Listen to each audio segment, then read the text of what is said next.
بسم اللہ الرحمن الرحیم الحمدللہ لا الہ الا اللہ محمد رسول اللہ صلی اللہ علیہ وسلم یا حی یا قیوم یا ذل جلال والاکرام یا ولی یا نصیر۔ یہ واقعہ سن 2014 کا ہے کہ جب میں اپنی ہمشیرہ اور گھر والوں کے ہمراہ مرکز پر میاں جی سرکار رضی اللہ تعالیٰ عنہ کے پاس دعا کے لیے حاضر ہوا۔ اس وقت میری ہمشیرہ کو برین ٹیومر کا عارضہ ڈائگنوز ہوا تھا۔ ان دنوں میری ہمشیرہ بہت تکلیف میں تھی، درد شدید تھا اور حلق سے نوالا تک نہ اترتا تھا۔ ہم جب سرکار رضی اللہ تعالیٰ عنہ کی بارگاہ میں حاضر ہوئے تو رش کافی زیادہ تھا۔ میں نے دل میں سوچا کہ آج تو سب سے آخر میں باری آئے گی اور ہمشیرہ بھی کافی تکلیف میں ہے۔ یہ بات ابھی دل میں ہی تھی کہ اس اثناء میں سرکار رضی اللہ تعالیٰ عنہ ہماری طرف بڑھے۔ میں نے ہمشیرہ کی حالت بیان کی۔ سرکار رضی اللہ تعالیٰ عنہ نے میری ہمشیرہ سے فرمایا کہ پڑھو حق صابر یا صابر۔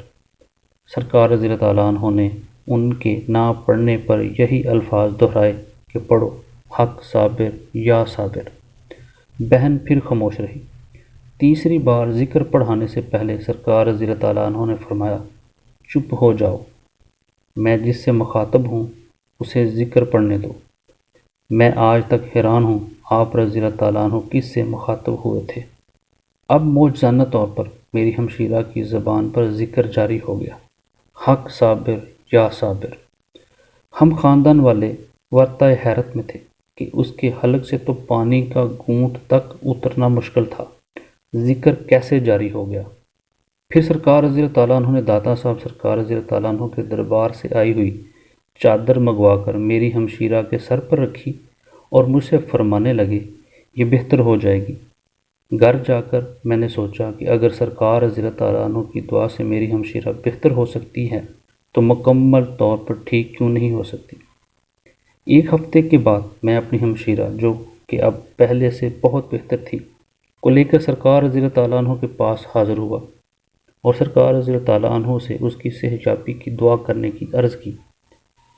سرکار رضی اللہ تعالیٰ عنہ نے آسمان کی طرف دیکھا، آنکھیں بند کیں، چند لمحات کے بعد ہماری طرف متوجہ ہوئے۔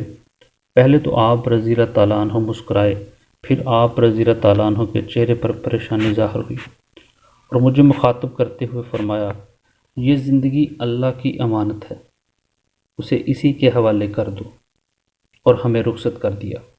میں بڑا پریشان ہوا کہ سرکار رضی اللہ تعالیٰ عنہ کیا فرما رہے ہیں۔ بہرحال اگلے ہی دن میری ہمشیرہ وفات پا گئیں۔ انا للہ و انا الیہ راجعون۔ یہ سرکار رضی اللہ تعالیٰ عنہ کی میری زندگی میں سب سے بڑی کرامت ہے۔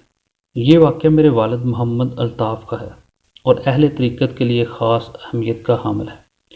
ایک دن ہمارے محلے کی مسجد میں کوئی پیر صاحب تشریف لائے ہوئے تھے۔ میرے والد بھی نماز ادا کرنے کے لیے مسجد گئے۔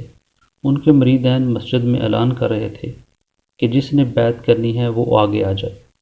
نماز ادا کرنے کے بعد میرے والد کے دل میں بھی خیال آیا کہ میں بھی بیعت کر لوں۔ اتنے میں ان کی پیٹھ پر کسی نے تھپکی دی اور دل میں آواز آئی کہ کیا تمہارا پیر کامل نہیں؟ اسی کے ساتھ ہی ان کی آنکھوں سے آنسو جاری ہو گئے۔ اگلے دن انہوں نے مرکز آ کر یہ واقعہ سرکار رضی اللہ تعالیٰ عنہ سے بیان کیا۔ سرکار رضی اللہ تعالیٰ عنہ نے انہیں اسی وقت اپنے حلقہ عقیدت میں شامل کر لیا اور ایک چادر بسم اللہ شریف اور شجرہ شریف کے تحائف سے نوازا۔ الحمدللہ، اللہ پاک کروڑوں رحمتیں میرے ہادی برحق پر نازل کرے اور ہمیں نسبت تام عطا کرے، آمین۔